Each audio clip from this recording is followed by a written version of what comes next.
మా కుటుంబ వైద్యుడవు నీవు, మా మంచి ఔషధము నీవు. మా కుటుంబ వైద్యుడవు నీవు, మా మంచి ఔషధము నీవు. మా వ్యాధి బలహీన సమయాలలోన మాతో ఉండే దేవుడు నీవు. యేసయ్యా యేసయ్యా యేసయ్యా యేసయ్యా యేసయ్యా యేసయ్యా యేసయ్యా యేసయ్యా. మాట్లాడే దేవుడవు నీవు, మాట్లాడని రాయివి చెట్టువు నీవు కావు. మాట్లాడే దేవుడవు నీవు. మనం మాట్లాడితే, మనం ప్రార్థిస్తే, మనం పిలిస్తే పలికే దేవుడు, మాట్లాడే దేవుడు. ఆయన ఎంత గొప్ప దేవుడు అంటే ఒక ఆశ్చర్య కార్యములు ఎన్నో చేయగల దేవుడు. మనం ఆయన్ని పిలిచి అడిగితే తప్పకుండా సహాయం చేయగల దేవుడు. కీర్తనలో 107:21 వచనం చూసుకుందాం.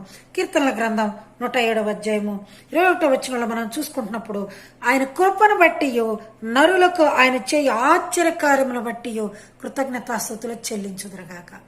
నరులకు ఆయన చేస్తున్న ఆశ్చర్యక్రియలు, ఆయన కృపను బట్టి, ఆయన కృపతో మన పైన ఆయన కృప ఉండబట్టే మనకు ఆశ్చర్య కార్యాలు చేస్తున్నాడు ఆయన. అందును బట్టి ఆయనకి కృతజ్ఞతాస్తుతులు చెల్లించాలి మనం. చూడండి ప్రియులారా, మనకు అనారోగ్యం చేసినప్పుడు హాస్పిటల్కి వెళ్తాం, డాక్టర్లు ఎన్నో చేస్తారు, అయినా కూడా దేవుని కృపలేనిదే మనం బ్రతికి బయటకు రాలేము. నాకు తెలిసిన వరకు అంతే ఉంది.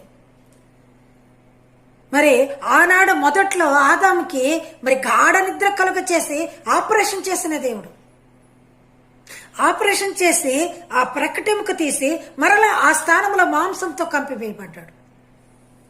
శస్త్రచికిత్స ఆపరేషన్ ద్వారా జరిగింది. శస్త్రచికిత్స అనగా ఆపరేషనే. మరలా ఒక అవయవము ఆ ఎముకను తీసివేసి మరలా దాన్ని మాంసంతో కప్పాడు. ప్లాస్టిక్ సర్జరీ జరిగింది అక్కడ.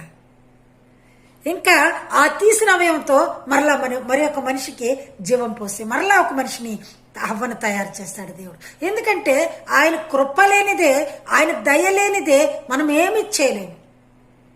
ఆయన కృప ఉండబట్టే నరులకు ఆశ్చర్య కార్యములు చేస్తున్నాడు.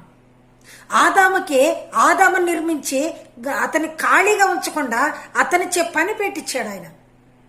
ప్రతి భూజంతువులకు, ఆకాశ పక్షులకు, నేల నుండి నిర్మించే వాటికన్నిటికి కూడా ప్రతిదానికి ఆదాము చేత పేర్లు పెట్టించాడు. అలాగే హవ్వ